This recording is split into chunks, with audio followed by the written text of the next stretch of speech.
from a couple of marks.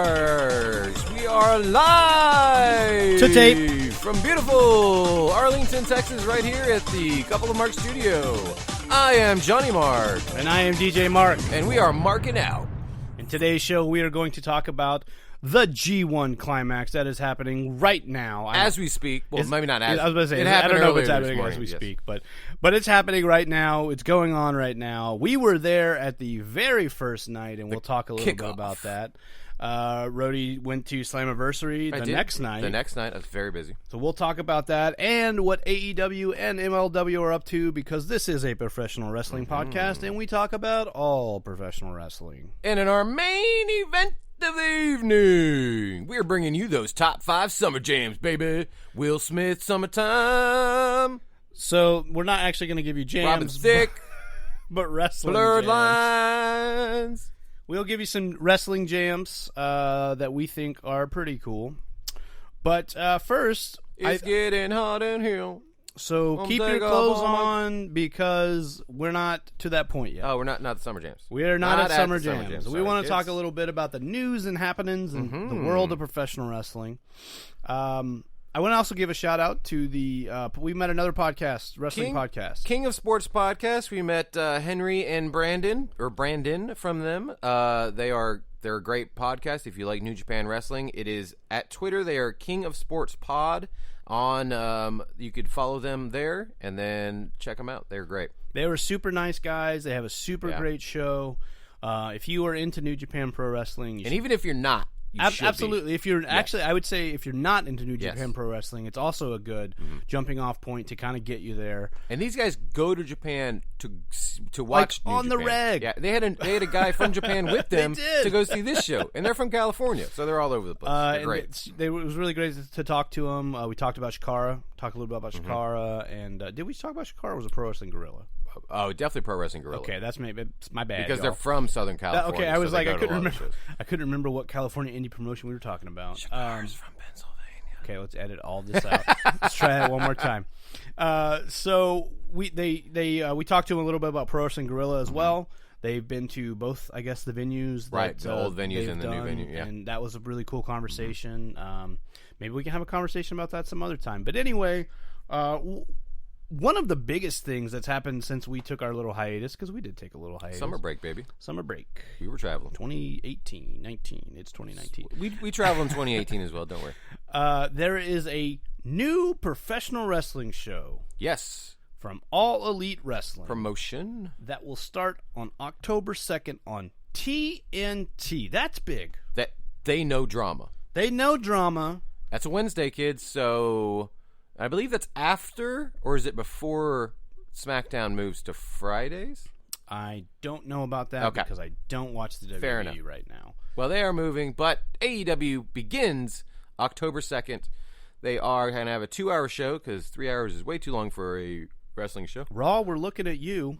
I understand you're the longest episodic, all that, but 3 hours is a long time. Yeah, I mean, I only watch an hour and a half. I don't watch it at all. It's too long. Why is it too long? I did feel very Jerry Seinfeld-ish on What's the deal with 3 hours? But good for them. I think it's really great that TNT is back in the. I guess Turner. I guess it's all Time Warner now. Time Warner. Yeah.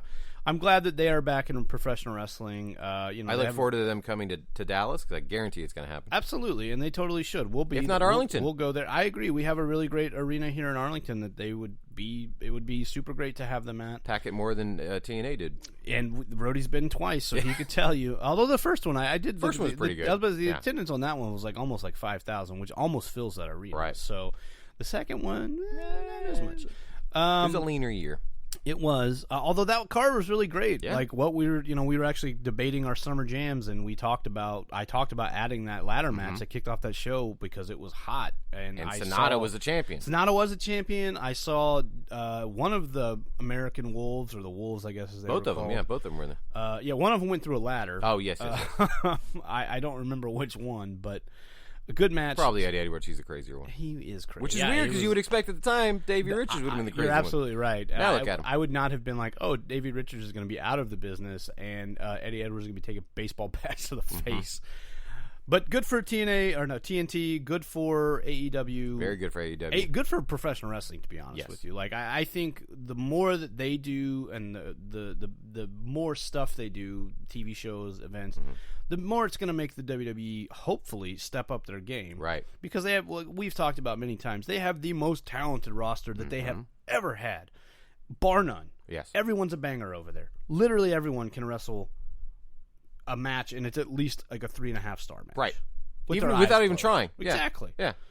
And Storyline wise, just garbage. it's just not good. And I follow the dirt sheets a lot more than you do, and it seems like internally they understand they have to make a change, but Vince is 975 years old, so Which I still think he's got to be on his way out, right? He puts Paul Heyman in charge of Raw. He puts Eric Bischoff in charge of SmackDown. Yeah. He's got other fish to fry. He's got another company to start that well. failed the first time. yeah, that's Maybe we'll put a see little how more that attention goes. on that. I don't know anything about football. They're still using pigskin? I don't know that either. Okay. This is a couple of marks. Sorry. not a couple of NFL fans. Not a couple of cleats. That would be a terrible That's name, but not- I would actually exactly. listen to that show because I'd be like, "Why did you name your podcast?" So, Why do you only have 2 cleats on you? in other news, you're bad at football. In other news, MLW is actually going to be coming to Dallas. They are. The September Metroplex. 7th. They come into North Richland Hills at the hockey arena over there. I believe I've seen roller derby there, so I think it'll be a good. We are going. Yes. We will be there. We're looking forward to it. I actually have kind of started keeping up with MLW a lot more. I watched I their will start. King of You should. It's on YouTube. time. It's totally for free. The King of Coliseum big show they did was great. I watched they had a really super great ladder match with the MJF's stable, the Dynasty, and the Hart Foundation, which in the match was Teddy Hart and Brian Pillman Jr. So I can't wait to see not him. Harry Smith. And great match, fun match. I'm excited that they're coming to Dallas. I thought it was, when you told me about it, I was like, yeah, and this is at first I was kind of like, well, I don't know. And then I was like, you know what? No brainer. Like, new company coming to Dallas. Like, we need to support them. Like, we need to be there for them. We need to be like, yes, come back to Dallas, because Dallas is a really great wrestling city. Yeah, it's got a historic past, and then And a hot future- crowd. Yes. We will give you a hot crowd every time you come here. Every because time. we are marks of the highest degree. A lot of people think this shit's still real, man. Some do. I've actually had those conversations, and then I go, ooh. Yeah. Anyway, I'm excited about where wrestling's going. I know that I said that at the beginning of the year, but I think it's going It's really even better. great. We're over halfway through now, so now We are halfway through, we're and seeing great things happen. we're in the middle of something in New Japan. we are. Super great. The G1 Climax. How did you feel about the first night? First night was amazing. I couldn't, it was literally a dream just being there in general, but I couldn't. Yeah, it was just it was something I couldn't. It believe. was kind of surreal. I didn't think I at would times. actually be there. Right, exactly. Like there were times I was like, man, I am like watching Tanahashi Yes. and Okada Yes. with my own eyes. Yes. First In time my like home region. first time in America. Yeah, like just wild. And like, then what's great about it is so we came in about the time that I'm trying to figure where we were. Oh, so it was about the time that Yoshihashi and Goto were facing Chase Owens and Jay White. We missed the first couple of matches just due to the motherfucker started at 5 o'clock. I mean, to be fair, this is a Japanese company, so I guess. But so we came in there during there. We got to see Jushin Liger, which is great because but you've seen Jushin, I've seen Jushin. yes. I don't think Johnny had, and I know Eric has, but Yeah. but it was good. It's always good to see Jushin Thunder yeah. Liger. Plus, like, it's going to be the last time he's probably going to be in Dallas. absolutely wrestling, agreed. Because he's Absolutely wrapping it up agreed. at the big show in January. Yeah. So we went standout match of the night, like hands down, in my opinion, went to Lance Archer and Will Ospreay First G1 match of the entire the tournament. entire tournament. And we've met Lance Archer. We love Lance I've Archer. met Ospreay. He's a great guy. Archer's a great big man, but the match they put on was fucking insane. Yes. Like, I remember just being like, wow, like it feels like Lance is like even like more like on game, being that big man that does these really great moves. And Will Ospreay is the perfect person. He'll to always do that put on with. a great match. That dude sells better than Yes. Dolph Ziggler and Shawn Michaels put together. Sometimes I think it's real. I do too. Sometimes I'm like, Because Will Ospreay's dead. I'm not Like, sure. He's broken every bone in his body. Especially when him and like Kota Ibushi have a match. I'm like, please don't die. Just One of your both jaws you. is going to get Yes. dislocated if you're not careful. Your head's not supposed to bend that way. So But the match was in the ring. Yes. It was out of the ring. There were high impact moves. I mean, right off the bat, fucking Will Ospreay came out and hit that fucking Spanish Fly. Yeah, like Standing right Spanish off Fly. the bat, and it was like, oh, okay, we're in for some shit, and we were. It was absolutely my favorite match of the night. And then, I mean, it just gets better from there. I mean, I say that, but then the next match was Bad Luck Fale versus Evil. But still, It was fun. It was a fun match. I yeah. mean, the rest of the matches were really fun. I always look forward to seeing Zack Sabre Jr., who says wrestling in front of American fans is like reading Shakespeare to dogs. So, you know, we're not his favorite, but I love watching him either way. So we went and it was great, and obviously we saw it. So what? But we're like 17 days into it now, right, or something like that. 18. Yeah, we're 8. Well, 8. 8. Okay, Right. I'm so sorry. We're like 255 feels like it, days though. into No. it, right? No, you're right. We're 10 days. We're 10 nights in. So what are the standings right now as we record this on Sunday? as we record this, it is Moxley is at 10 points in the B block, means he's undefeated. Okada is in the same realm in the A block, and hold on, I know I had it pulled up and it went away.